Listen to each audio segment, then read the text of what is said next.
Level 1. The Lookout. The plaza boss needs eyes everywhere.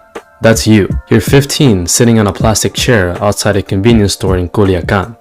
You have a phone, a Coke, and one job. Watch the road. If you see military trucks, you text a bird. If you see black SUVs with tinted windows, you text a snake. That means rival cartel. You're paid $100 a week. Cash. No questions.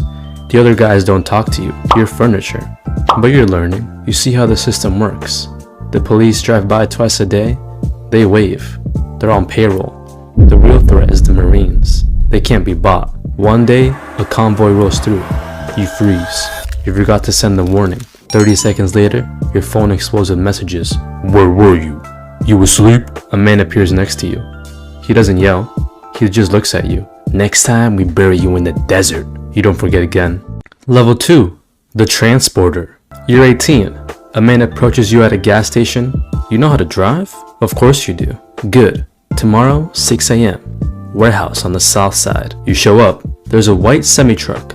The cargo area is loaded with watermelons. Hundreds of them. Underneath the watermelons, welded into the floor, are 500 kilograms of methamphetamine. Your route? Sinaloa to Tijuana. 8 hours. If you get stopped, you go into prison for 20 years. If you make it, you get 3,000. You drive. Every time you see headlights in the mirror, your stomach drops. But you make it. You park at a warehouse. Men unload the truck. One of them hands you an envelope. You've never held this much money in your life. You do it again next week. And the week after. You're making more in a month than your father made in a year, before the cartel killed him for refusing to sell his land. Your work becomes routine. You stop being scared. That's when people get sloppy. That's when they get caught. Your cousin gets arrested at a checkpoint. He's 15 years in Altiplanto. Your cartel doesn't send lawyers. They just find a new driver. Level 3. The Collector. You've been driving for 2 years. No arrests. No accidents. You've proven you're reliable. Now they give you a gun and a list of addresses. You're a collector. Business owners in the plaza pay a monthly tax. It's not optional. A taco stand pays $500. A pharmacy pays $2,000. A nightclub pays $10,000. You go door to door. You collect the envelopes. Most people pay without issue. They know the rules. But there's always someone who thinks they're smart. A restaurant owner tells you he can't pay this month. Business is slow. You nod. You leave. You come back that night with 2 other guys. You smash every window. You break every table. You beat the owner unconscious in his own kitchen. The next month, he pays double. You're making $1,500 a week. You buy a used BMW. You buy your mom a new house. She doesn't ask where the money comes from. She just cries and hugs you. But you're also now a target. Rival cartels want your territory. The government wants to make examples. Every time you collect, you're exposed. Level 4. The Cell Leader. You're 25. You run a cell. 10 men. Your job is simple.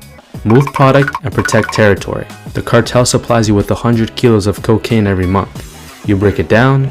You sell it to distributors. You send the money up the chain. You keep 10%. That's $50,000 to $100,000 a month in your pocket. You're also responsible for security. If CJNJ decides to try to move into your plaza, you respond with violence.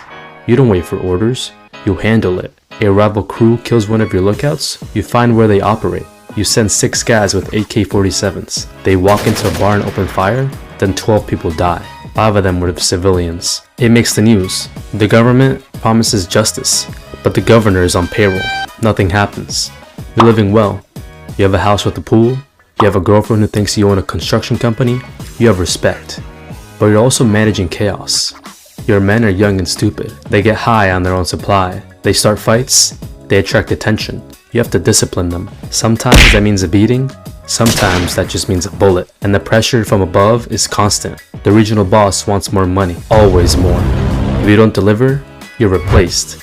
And replacement is permanent. Level 5. The Regional Operator. You control a city now.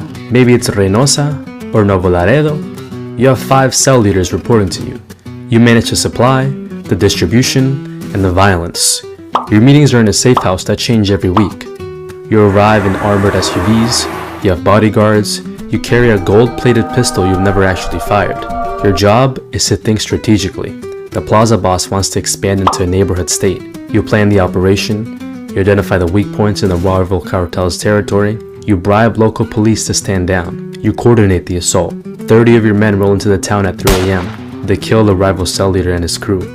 They hang bodies from a bridge with the message, "This plaza belongs to Sinaloa." You also manage the money. Millions of dollars flow through your hands every month. You can't deposit in the bank. You launder it. You buy restaurants, car washes, construction companies, legitimate businesses that hide illegal profits. You're making $200,000 a month. You have properties in 3 states. You have a wife and kids who live separately from your work life. You tell them you're an import/export guy. They don't ask questions, but the walls are closing in. The DEA has your phone tapped. You know this because your lawyer told you. So you communicate through messengers.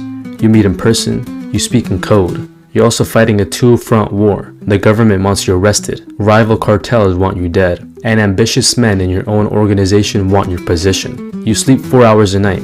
You trust no one completely, not even your brother. Level 6. The Plaza Boss.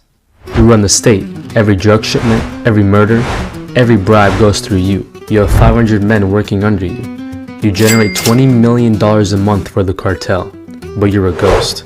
The public doesn't know your face. You don't do interviews. You don't appear in photos. You live in a compound in the mountains. 20-foot walls, armed guards, attack dogs. Your work is politics. You negotiate with other cartels to avoid unnecessary wars. You meet with governors and generals. You don't threaten them, you make them offers. A suitcase with $2 million, a share of the profits, a piece of the empire. Most of them take it. The ones who don't, they get exposed. Photos of them with mistresses, evidence of corruption. Their careers are destroyed, and if they still refuse, they disappear. You're also a CEO. You manage logistics on a massive scale, cocaine from Colombia, precursor chemicals from China, marijuana from the mountains, heroin from poppy fields. You coordinate shipments across continents. You manage tunnels under the border. You manage submarines. You manage drones. You're making $1 million a month personally, but money is just a number on a screen. You have everything you could want and nothing you actually need. You can't go to your daughter's quinceañera, that's too dangerous. You can't visit your mother's grave, snipers might be waiting. You live in a golden cage, and the paranoia is eating you alive. Your head of security might be working for the DEA. Your accountant might be skimming. Your right-hand man might be planning a coup. You execute 2 of your men based off suspicion alone. Better be safe than sorry. Level 7. The cartel leader. You built this. Maybe you inherited it from your father or your uncle. Maybe you killed your way to the top. Either way, you're the boss now. Your organization moves 100 tons of cocaine a year. You have cells in 15 countries. You have politicians in 6 states under your control. You're worth $3 billion. But your name is on every wanted list in the world. The US has 10 million bounty on you. The Mexican government has special forces hunting you. You move between safe houses every 3 days. You communicate through encrypted messages that are destroyed after being read. You've had plastic surgery twice. Your own children don't even recognize you. You meet with the leaders of other cartels. You divide Mexico not like a business deal. You get Sinaloa and Sonora. They get Tamaulipas and Veracruz. Everyone makes money. Everyone stays alive, but it never lasts. Someone always gets greedy. War breaks out. Hundreds die. Towns become battlefields. And you can't stop. If you try to retire, your own people will kill you. You know too much. You're too dangerous to be left alive. You're the most powerful criminal in the Western Hemisphere. You're also the most hunted man on Earth. Level 8. Supermax. They got you. Maybe it was a raid. Maybe it was a betrayal. But you're in the cell of ADX Florence, Colorado. 23 hours a day in isolation. Concrete walls. Steel door. No windows. You'll die here. There's no escape. No bribe works. No army can break you out. El Chapo tried twice. He's in the cell next to yours now. You had billions. You had an empire. Now you have 4 concrete walls and the rest of your life to think about every person you killed to get there. Level 9.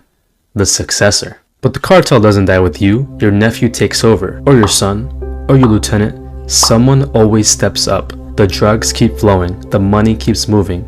The bodies keep piling up. The cycle never ends. You were the king. Now you're a legend. A cautionary tale. A ghost story that parents tell their kids. This is what happens when you get too greedy. When you think you're untouchable. But there's always another kid in Culiacan, sitting outside a convenience store, watching the road, waiting for his chance. This is the cartel. Not a gang, a business. A $1 billion empire built on blood and corruption. And it's still running.